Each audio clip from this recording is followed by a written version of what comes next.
شهدت مدينة شرم الشيخ حادثاً مرورياً أسفر عن وفاة 3 من أعضاء الوفد القطري المشارك بمفاوضات شرم الشيخ حول غزة، وإصابة 2 آخرين.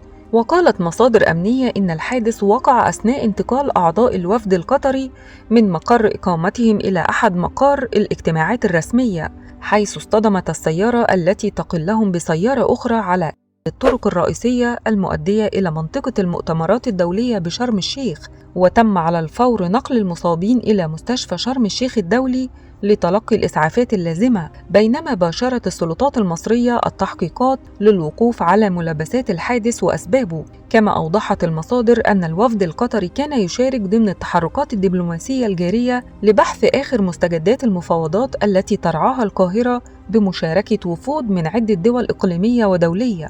وأفادت التحقيقات الأولية أن السيارة انقلبت عدة مرات بعد انحرافها المفاجئ عن الطريق، مما تسبب في أضرار بالغة ووفاة 3 أشخاص على الفور، بينما نقل 2 في حالة خطيرة إلى مستشفى شرم الشيخ الدولي. وكان الحادث نتيجة فقدان السيطرة على السيارة بسبب السرعة الزائدة أو انفجار إطار. الدبلوماسيين المتوفيين هم عبد الله بن غانم الخيارين، وحسن الجابر، وسعود بن ثامر الثاني. إن لله وإنا إليه راجعون.